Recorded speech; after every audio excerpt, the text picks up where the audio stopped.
شروع کرتی ہوں اللہ کے نام سے جو بے انتہا مہربان نہایت رحم فرمانے والا ہے۔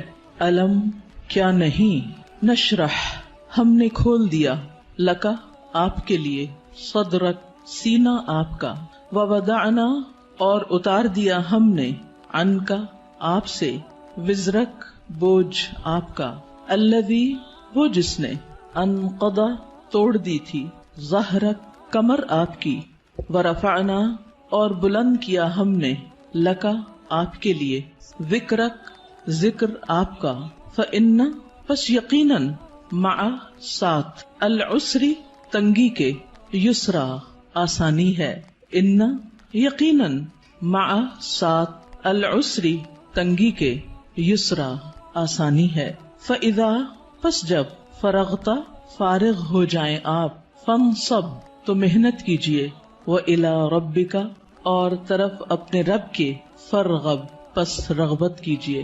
سورۃ الانشراح جس کا ایک نام سورۃ الشرح بھی ہے اور سورۃ علم نشرح بھی، یہ تین نام عام طور پر آپ کو مختلف مصاحف میں لکھے ہوئے ملیں گے۔ تینوں میں معنی ایک ہی ہے، مکی سورت ہے، پچھلی سورت کا تتمہ ہے یعنی کمپلیشن ہے۔ بعض کے خیال میں یہ دونوں ایک ہی سورت ہے، لیکن حقیقت یہ ہے کہ دونوں الگ الگ صورتیں ہیں، سورۃ الضحیٰ اور سورۃ علم نشرح۔ سورۃ الضحیٰ میں بھی رسول اللہ صلی اللہ علیہ وسلم پر اللہ سبحانہ تعالیٰ کے انعامات کا ذکر ہے، اور اس سورت میں بھی آپ صلی اللہ علیہ وسلم پر اللہ سبحانہ تعالیٰ نے جو انعامات کیے، احسانات کیے، ان کا ذکر ہے۔ سورۃ الضحیٰ میں حسی انعامات، ظاہری انعامات، نظر آنے والی چیزیں، ان کا ذکر ہے، اور سورۃ الشرح میں معنوی یا نظر نہ آنے والے لیکن حقیقت میں جو اللہ سبحانہ تعالیٰ کے انعامات ہیں جن کا ذکر آگے آئے گا آج، ان کا ذکر ہے۔ حقیقت یہ ہے کہ کوئی بھی نعمت کسی کو بھی جب ملتی ہے تو اس پر لازم ہوتا ہے کہ وہ اس کا شکر ادا کرے۔ سورۃ الضحیٰ کے آخر میں آپ صلی اللہ علیہ وسلم کو بتا دیا گیا کہ آپ شکر ادا کرنے کے لیے کیا کیا کریں۔ کیا بتایا گیا؟ فَأَمَّا الْيَتِيمَ فَلَا تَقْهَرْ وَأَمَّا السَّائِلَ فَلَا تَنْهَرْ وَأَمَّا بِنِعْمَةِ رَبِّكَ فَحَدِّثْ، کہ جس طرح آپ پر احسانات ہوئے ہیں کہ اللہ تعالیٰ نے آپ کو یتیمی کی حالت میں بہترین ٹھکانہ عطا کیا اور بہترین آپ کو علم عطا کیا، نبوت عطا کی، تو اسی طرح آپ بھی یتیم کے ساتھ احسان کریں، اور جو سوالی کوئی آئے، علم کا سوالی یا مال کا سوالی، اس کے ساتھ نرمی کا سلوک کریں، اس کو ڈانٹے نہیں۔ یعنی آپ صلی اللہ علیہ وسلم کو دی جانے والی نعمتوں اور احسانات کا شکر ادا کرنے کا طریقہ بتایا جا رہا ہے، جیسی نعمتیں ویسا ہی شکر، اسی کی قسم کا شکر۔ اور اس صورت میں بھی ہم دیکھتے ہیں کہ جن احسانات کا ذکر ہے بعد میں اسی طرح کے شکر ادا کرنے کی بات ہے، اور یہاں چونکہ مانوی نعمتیں ہیں جیسے وحی الہی ہے، اور اللہ سبحانہ تعالیٰ نے آپ کے لیے جو آسانیاں کی اور آپ کا ذکر خیر جو بلند کیا، تو اس پر آپ کو حکم دیا جا رہا ہے کہ آپ اپنے رب کی طرف توجہ کیجئے، اس کی عبادت کیجئے، جب فارغ ہو جائیں تو بھی اپنے رب کی طرف رغبت کیجئے۔ انسان جب کسی بھی نعمت کا شکر ادا کرتا ہے تو اللہ تعالیٰ کا وعدہ ہے کہ وہ اس نعمت کو بڑھا دیتا ہے اور زیادہ عطا کرتا ہے۔ ہمیں بھی اللہ تعالیٰ نے مختلف طرح کی نعمتیں اور ٹیلنٹس دے رکھے ہیں، بعض اوقات ہم اپنے ان ٹیلنٹس کو فل کیپیسٹی میں استعمال نہیں کرتے، نتیجہ کیا ہوتا ہے؟ ہماری صلاحیتوں کو زنگ لگ جاتا ہے۔ لیکن جتنا زیادہ ہم ان کو استعمال کرنے لگتے ہیں، جتنا زیادہ ہم ان کو دینے لگتے ہیں، اور خاص طور پر اگر کوئی شخص دین کی دعوت دینے والا ہو یا تعلیم دینے والا ہو، تو ایک استاد یا ایک داعی جتنا زیادہ اپنے مدعو کے ساتھ یا اپنے طالب علم کے ساتھ، اسٹوڈنٹ کے ساتھ محنت کرتا ہے، اس کے لیے قربانی کرتا ہے، اس کو سکھانے کی اور اس کو دینے کی کوشش کرتا ہے، تو اس کا علم اور تجربہ اتنا زیادہ بڑھتا چلا جاتا ہے۔ نہ صرف یہ کہ علم اور تجربہ بڑھتا ہے، بلکہ شاگردوں کے دل میں اس کے لیے محبت اور اس کے لیے رسپیکٹ اور اس کی قدر کا جذبہ بھی اسی طرح بڑھتا ہے۔ ہم سب بھی اپنے اپنے وقت میں طالب علم رہے اور ہم سب جانتے ہیں کہ کس استاد کا ہماری نظر میں کیا مقام تھا، آج تک ہمیں یاد ہے۔ تو اسی طرح ہمارے شاگردوں کی نظر میں بھی ہر استاد کا اپنا اپنا ایک مقام ہے، اور کس کا مقام اور درجہ اور عزت اور محبت اور قدر زیادہ ہوتی ہے؟ جو اپنے شاگردوں کے لیے جتنا زیادہ مخلص ہوتا ہے، وہ علم دینے کے کام کو یا نبوت کا کام کو پیشہ نہیں ہوتا۔ یہ ایک اللہ سبحانہ تعالیٰ کی نعمت کا، اللہ تعالیٰ کے اس احسان کا کہ اس نے ہمیں یہ سب کچھ عطا کیا، اس کا شکر ادا کرنا ہوتا ہے، اظہار نعمت کرنا ہوتا ہے، اس کو شیئر کرنا ہوتا ہے، دوسروں کے ساتھ بانٹنا ہوتا ہے. اور انسانوں کی تعلیم و تربیت اور انسانوں کو کچھ بنانا یہ دنیا کا سب سے بڑا کام ہے. کیونکہ مادی چیزیں، پتھر توڑ کے گھر بنانا، کوٹ کے بجری سڑکیں بنانا، یہ بھی ایک کام ہے جو نظر آنے والی چیزیں ہیں، لیکن وہ تو ہمارے لیے مسخر ہیں، مطیع ہیں، فرما بردار ہیں. ہم جہاں چاہیں ان کو لگا دیں، جس طرح چاہیں ان کو رکھ دیں. لیکن انسان اتنی آسانی سے بات سننے والے نہیں ہوتے. ان کو مولڈ کرنا اور ان کو گھڑنا اور ان کو کچھ بنانا اور ان کو سنوارنا اور ان کو نکھارنا جو نبی صلی اللہ علیہ وسلم کے فرائض منصبی میں سے تھا. اور یہی آپ کے بعد ہر استاد کی ذمہ داری ہے کہ وہ طالب علموں کو صرف انفارمیشن ٹرانسفر کرنے والا نہ ہو، بلکہ ان کے اندر کے پوٹینشل کو، ان کی صلاحیت کو، ان کے اندر پائی جانے والی مختلف جو قوتیں ہیں ان کو نکھارنے اور معاشرے کے لیے اور خود اس شخص کے لیے زیادہ سے زیادہ مفید بنانے والی. اور یہ کام والدین کے بعد استاد ہی کرتا ہے اور یہ اس کی بہت بڑی ذمہ داری ہوتی. تو اس پس منظر کو سامنے رکھتے ہوئے ہم اس سورت کا انشاءاللہ مطالعہ کریں گے کہ ہمیں کیا کرنا ہے. سوال یہ پیدا ہوتا ہے کہ کیا یہ احکامات جو اس سورت کے اندر آئے ہیں صرف نبی صلی اللہ علیہ وسلم کے لیے خاص ہیں یا اس کے بعد ان لوگوں کے لیے بھی جو آپ کے طریقے پر چلنے والے ہوں اور آپ ہی کے کام کو آگے لے کر بڑھنے والے ہوں. تو حقیقت یہ ہے کہ یہ سب کے لیے ہیں، آپ کے لیے خاص اور ہمارے لیے عمومی طور پر. تو آئیے دیکھتے ہیں سورت کو. اللہ سبحانہ وتعالیٰ فرماتے ہیں الم نشرح لک صدرک. الم کیا نہیں سوالیہ انداز ہے اور یہ یقیناً کے معنوں میں ہے، قد کے معنوں میں. نشرح ہم نے کھول دیا. شرح کا لفظ ہوتا ہے کسی چیز کو چھوٹے چھوٹے ٹکڑے کر کے، جیسے گوشت ہے تو گوشت کے چھوٹے چھوٹے سلائسز کرنا، اس کو کاٹنا. تشریح سرجری کے لیے بھی آتا ہے. الم نشرح کیا ہم نے کھول نہیں دیا، لکا آپ کے لیے، آپ کی خاطر، کیا صدرک آپ کا سینہ، کیا ہم نے آپ کی خاطر، آپ کے لیے آپ کا سینہ کھول نہیں دیا، آپ کے دل کی تنگی کو دور نہیں کر دیا. اگر دیکھا جائے تو دنیا میں پائی جانے والی نعمتوں میں سے سب سے بڑی نعمت یہ ہے کہ انسان کو شرح صدر، سینے کی وسعت، دل کی وسعت، دل کا اطمینان نصیب ہو. ڈپریشن کیا ہے؟ دل کا گھٹنا، سینے کا تنگ ہونا، اندر کی تنگی، شح، بخل، انسان کے اندر کی ایسی کیفیات کہ نہ وہ اپنے سے راضی اور خوش اور نہ کسی اور سے. اللہ سبحانہ وتعالیٰ نے ہمارے دل کو ہر چیز سے مختلف بنایا ہے. باقی جتنی بھی چیزیں ہیں ان میں جب ہم کچھ ڈالتے ہیں تو وہ بھر جاتی ہیں، تنگ ہو جاتی ہیں. لیکن دل اگر نرم ہو تو اس میں جتنی بھی علم اور حکمت اور خیر کی چیزیں ڈالی جائیں وہ اتنا ہی زیادہ وسیع ہوتا چلا جاتا ہے، اتنا ہی زیادہ کھلتا چلا جاتا ہے، اتنا ہی اس میں انبساط آتا ہے، اتنی ہی زیادہ اس میں خوشی اور اطمینان آتا ہے. تو یہ ایک بہت بڑی نعمت ہے اور یہ مانوی نعمت ہوتی ہے، ٹینجیبل نہیں ہوتی کہ آپ چھو کے دیکھ سکیں کہ کیا ہے. پچھلی صورت میں ٹینجیبل نعمتیں تھیں لیکن یہاں مانوی نعمتوں کا ذکر ہے. الم نشرح لک صدرک کیا ہم نے آپ کے لیے آپ کا سینہ کھول نہیں دیا.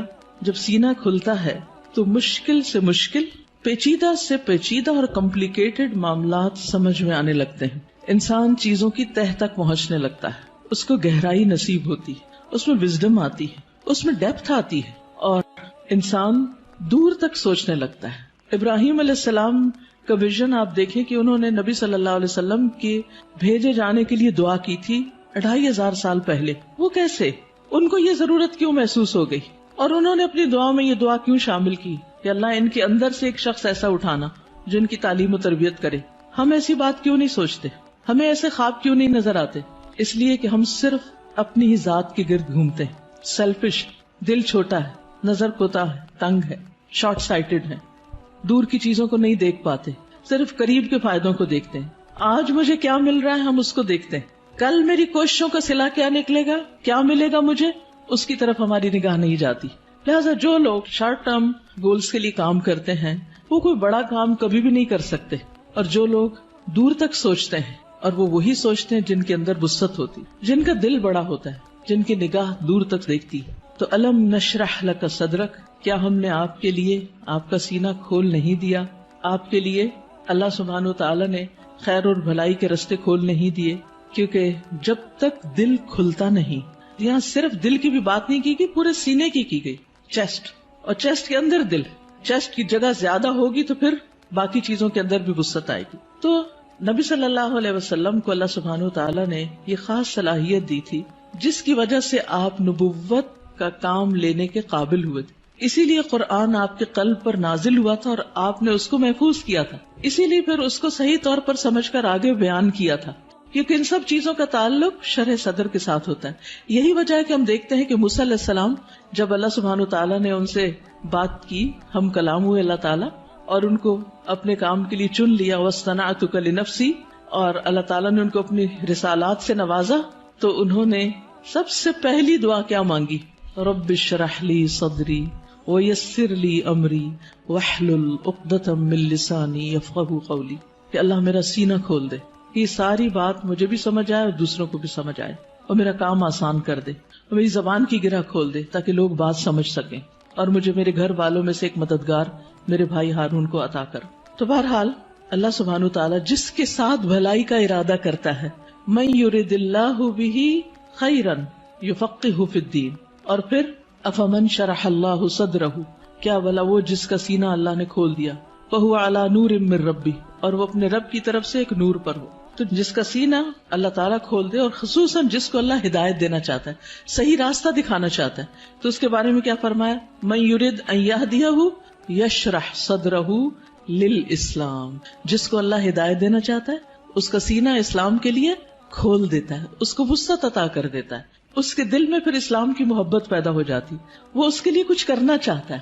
اور ساری قربانیاں اس کے بعد ہی ہوتی ہیں جب انسان کا سینہ کھل جاتا ہے.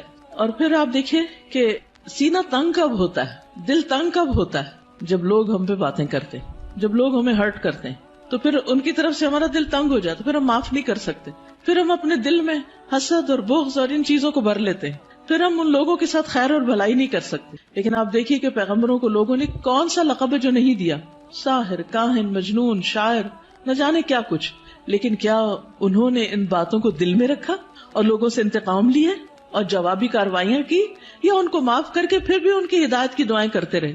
جنہوں نے پتھر مارے طائف کے سفر پر، آپ نے ان کے لیے کیا کیا؟ ان کے لیے بھی دعائیں کی. ہر موقع پر نہ صرف یہ کہ نبی صلی اللہ علیہ وسلم نے، بلکہ باقی پیغمبروں میں. آج بھی جو شخص واقعی سچے دل سے اسلام کی خدمت کرنا چاہتا ہے، یعنی جس کے دل میں اسلام کی خدمت کا جذبہ ہے، اسے لازمی طور پر اپنے دل کی وسعت کے لیے دعا کرنی، اسے اپنے دل کو کھلا کرنا ہوگا، اسے لوگوں کو معاف کرنا ہوگا، اسے لوگوں کی غلطیوں سے درگزر کرنا ہوگا. اس کے علاوہ بعض لوگوں نے اس کا یہ معنی بھی بیان کیا ہے کہ نبی صلی اللہ علیہ وسلم کا شق صدر کیا گیا تھا، آپ کے سینے کو واقعی لٹرلی کھولا گیا تھا 2 مرتبہ، ایک دفعہ بچپن میں اور ایک دفعہ بڑے ہو کر معراج کے موقع پر. اور اس میں کیا ہوا تھا کہ آپ صلی اللہ علیہ وسلم کے پاس جبریل آئے، انہوں نے آپ کا سینہ کھولا، ساتھ ان کے سونے کا پیالہ تھا جس میں زمزم کا پانی تھا، آپ کا دل نکالا گیا اور پھر اسے زمزم کے پانی سے دھویا گیا اور واپس اس میں ایمان اور حکمت بھر کے اندر رکھ دیا گیا. تو لٹرلی بھی آپ کے سینے کو کھول کر آپ کو، یعنی کہ آپ کے دل کو صاف کر دیا گیا، اور اس میں کسی کے لیے کسی طرح کبھی کوئی حسد، بغض اور کوئی بھی چیز باقی نہ رہی. اور آج اسی چیز کی ہم سب کو بھی ضرورت ہے کہ ہمارے دلوں میں کسی کے لیے کوئی نفرت اور کوئی بھی حسد اور بغض نہ ہو، لوگوں کو معاف کرنا جانے اور خوش رہیں، مطمئن رہیں. ایسے ہی دلوں کے اندر ایمان آتا ہے، ایمان بڑھتا ہے، ایمان کی زینت ہوتی ہے، اور پھر ایسے ہی لوگوں کو ہدایت ملتی ہے، حق کی معرفت ملتی ہے. تو الم نشرح لک صدرک، جب سینہ کھلتا ہے تو انسان تقدیر پر بھی راضی ہو جاتا ہے. انسان چھوٹی چھوٹی باتوں کو لے کے بیٹھ نہیں جاتا، انسان اپنے وقت کو ضائع نہیں کرتا، انسان تقدیر پر راضی ہو جاتا ہے. انسان کا پھر عبادت میں دل لگتا ہے، عبادت کی طرف لپکتا ہے، عبادت کی طرف دوڑتا ہے. نماز پھر قرۃ عین لگتی ہے، آنکھوں کی ٹھنڈک لگتی، نماز پھر بوجھ نہیں لگتی. اللہ تعالیٰ کے کسی بھی حکم کو اپنانا مشکل نہیں لگتا، اور یہ صرف اس وقت ہوتا ہے جب انسان کا سینہ کھل جاتا ہے. الم نشرح لک صدرک، اور پھر کوئی بات سمجھنے میں رکاوٹ نہیں آتی. انسان بنا کہے دوسروں کی باتیں سمجھنے لگتا ہے، اسے دوسروں کی ضروریات نظر آنے لگتی ہیں، وہ دوسروں کی کیئر کرنے لگتا ہے. دوسری نعمت جس کا ذکر کیا گیا، وَوَضَعْنَا عَنْكَ وِزْرَكَ، اور ہم نے اٹھا دیا آپ سے، ہٹا دیا آپ سے، وزرک، آپ کا بوجھ. وضع عن کا مطلب ہوتا ہے کسی چیز کو اٹھا لینا، اور وزر کہتے ہیں بھاری بوجھ کو. اور وزر قرآن مجید میں گناہ کے معنی میں بھی آتا ہے، غم کے معنی میں بھی۔ اب یہاں نبی صلی اللہ علیہ وسلم سے ان کے بوجھ ہٹا دیے گئے، اور یہاں پر آپ دیکھیں سورۃ الضحیٰ میں جو انداز تھا وہ کیا تھا کہ الم یجد کا یتیمن، سیکنڈ پرسن، الم یجد کا یتیمن، کیا اس نے آپ کو یتیم نہ پایا، فآوا ووجدک ضالا فہدی ووجدک عائلا فاغنی۔ لیکن یہاں زیادہ پرسنل انداز ہے، ووضعنا عنک وزرک، ہم نے آپ کا بھاری بوجھ آپ سے ہٹا دیا۔ اس بوجھ سے مراد کیا ہے؟ اس کے کئی معنی لیے گئے ہیں۔ نمبر ایک یہ کہ آپ کے دل پر نبوت سے پہلے جو ایک خاص بوجھ تھا، آپ کے ذہن میں کچھ سوالات تھے جن کا آپ جواب چاہتے تھے، آپ زندگی میں کچھ کرنا چاہتے تھے۔ آپ صلی اللہ علیہ وسلم اسی لیے شہر کو چھوڑ کر پہاڑ پر چلے جاتے، ہرا میں چلے جاتے تھے۔ تو جب اللہ سبحانہ وتعالیٰ نے آپ کو قرآن دیا، نبوت دی، تو آپ کے سوالوں کے جواب آپ کو ملنے لگے اور آپ کے بوجھ آپ سے دور ہو گئے۔ اسی طرح یہ معنی بھی کیا جاتا ہے کہ آپ صلی اللہ علیہ وسلم پر جو وحی کے نازل ہونے کے بعد ایک خاص کیفیت طاری ہو گئی تھی، آپ کے اندر ایک خوف کی کیفیت تھی۔ آپ واپس گئے اور آپ اپنی بیوی سے کہنے لگے کہ آپ مجھے کمبل اڑا دیں، چادر اڑا دیں، اور پھر حضرت خدیجہ جو تھی انہوں نے آپ کی کیئر کی، آپ کا خیال رکھا، آپ کو اللہ تعالیٰ نے بہترین مددگار دیے۔ آپ کے پیغام پر سب سے پہلے حضرت خدیجہ ہی ایمان لے آئیں، پھر اسی طرح حضرت ابو بکر جو آپ کے دلی دوست تھے وہ آپ پر ایمان لے آئے۔ تو یہ جو وحی کی کیفیت تھی اور یہ جو فرشتے کو دیکھ کر آپ پر ایک خوف اور ایک بوجھ پڑ گیا اور آپ پر ایک پریشانی آ گئی، اور پھر کچھ عرصے کے لیے جیسے وحی کا سلسلہ منقطع بھی ہوا، اس میں بھی آپ پر پریشانی آئی، تو اللہ سبحانہ تعالیٰ نے وہ سارے بوجھ آپ سے ہٹا دیے، وہ پریشانیاں آپ کی دور کر دی۔ اسی طرح یہ معنی بھی کیا جاتا ہے کہ نبوت سے پہلے کے 40 سال جو آپ کے اللہ تعالیٰ کی عبادت میں نہیں گزرے تھے، جس کا آپ کو ملال تھا، تو وہ کیفیت بھی آپ سے دور کر دی گئی۔ پھر اسی طرح یہ معنی بھی کیا گیا ہے کہ خلاف اولا جو کام آپ سے ہوئے، خلاف اولا کا مطلب یہ ہوتا ہے کہ پیغمبر کا درجہ اور مقام بہت بڑا ہوتا ہے۔ جیسے ایک مقولہ ہے نا کہ حسنات الابرار سیئات المقربین، جو نیک لوگوں کی نیکیاں ہوتی ہیں وہ مقربین کے غلطیاں شمار ہوتی ہیں، یعنی جو اللہ کے خاص اور مقرب بندے ہوتے ہیں ان کے لیے سٹینڈرڈ بہت ہائی ہے کہ ان کا اخلاق بھی عظیم ترین ہو اور ان سے چھوٹا سا بھی کوئی قصور، کوتاہی، کمی بیشی نہ ہو۔ لیکن نبی صلی اللہ علیہ وسلم انسان بھی تھے، جیسے عبس وتولی میں آیا کہ ایک شخص آپ کے پاس آیا کچھ پوچھنے کے لیے، آپ نے تھوڑی سی اس سے بے رخی برتی، تو یہ بے رخی کیا تھی؟ یہ ایک اللہ سبحانہ تعالیٰ کی نگاہ میں ایک قصور تھا آپ کا، تو وزر کا معنی قصور بھی کیا گیا ہے۔ تو اللہ تعالیٰ نے وہ بھی آپ کا اگلے پچھلے سب قصور معاف کر دیے اور آپ کے بوجھ آپ سے ہٹا دیے۔ وَوَضَعْنَا عَنْكَ وِزْرَكَ الَّذِي أَنْقَضَ ظَهْرَكَ، وہ جس نے آپ کی کمر توڑ دی، یعنی آپ کو جس کا بہت زیادہ بوجھ محسوس ہوتا تھا۔ نقیض ہوتا ہے کسی چیز کو اس طرح توڑنا کہ اس میں سے کڑکڑانے کی آواز ہو، یعنی کڑکڑاہٹ، جیسے چارپائی کے اوپر اگر زیادہ لوگ بیٹھ جائیں تو کیا ہوتا ہے، یا کبھی کرسی کے اوپر کوئی بھاری شخص بیٹھ جائے تو اس کے اندر سے جو آواز نکلتی ہے نا، تو وہ کیا کہلاتی ہے؟ نقیض کہلاتی ہے۔ تو انقضا ظہرک، یعنی جس نے آپ کی پیٹھ کو بوجھل کر دیا تھا، آپ کے اوپر ایسی ذمہ داری آ پڑی تھی کہ آپ اس کی وجہ سے بہت دبے ہوئے یا آپ بہت اس کی وجہ سے بوجھل محسوس کر رہے تھے، تو اللہ سبحانہ تعالیٰ نے وہ بھی آپ سے دور کر دیا۔ وَرَفَعْنَا لَكَ ذِكْرَكَ، اور آپ کا ذکر خیر بلند کر دیا، یعنی آپ کو شہرت عطا کی، آپ کو بلندی عطا کی، نہ صرف یہ کہ آپ کو بلکہ آپ کے ذکر کو، یعنی آپ کے نام کو، آپ کے مقام کو، آپ کے درجے کو بہت بلندی ملی۔ اور اس کے لیے ایک حدیث میں آتا ہے کہ نبی صلی اللہ علیہ وسلم نے فرمایا کہ جبریل علیہ السلام میرے پاس آئے اور کہا کہ آپ کا رب کریم پوچھتا ہے کہ آپ کیا جانتے ہیں کہ میں نے آپ کے ذکر کو کس طرح بلند کیا ہے؟ رفعنا لک ذکرک کیسے ہوا؟ میں نے جواب دیا کہ اس حقیقت کو اللہ تعالیٰ ہی بہتر جانتے ہیں۔ تو اللہ تعالیٰ نے فرمایا کہ آپ کے ذکر کی بلندی کی کیفیت یہ ہے کہ جہاں میرا ذکر کیا جائے گا وہاں آپ کا بھی ذکر کیا جائے گا، یعنی نبی صلی اللہ علیہ وسلم کا ذکر بھی۔ اور اسی لیے ہم دیکھتے ہیں کہ جب ایک شخص مسلمان ہوتا ہے تو کیا پڑھتا ہے؟ لا الہ الا اللہ اور محمد الرسول اللہ، یعنی اسلام میں انٹر ہونے کے لیے جو کلمہ پڑھا جاتا ہے. اسی طرح اشہد ان لا الہ الا اللہ و اشہد ان محمدن عبدہ و رسولہ. پھر اسی طرح آپ دیکھیے کہ 5 وقت جو نماز ہوتی ہے آذان، اس میں اشہد ان لا الہ الا اللہ و اشہد ان محمد الرسول اللہ. پھر نماز میں اتحیات اور پھر اس کے بعد درود شریف، اس میں بھی نبی صلی اللہ علیہ وسلم کا ذکر ہوتا ہے. پھر اسی طرح جب بھی جہاں بھی جو بھی آپ کا نام لے ساتھ آپ کے اوپر درود و سلام بھیجے، پڑھنے والا بھی اور سننے والا بھی.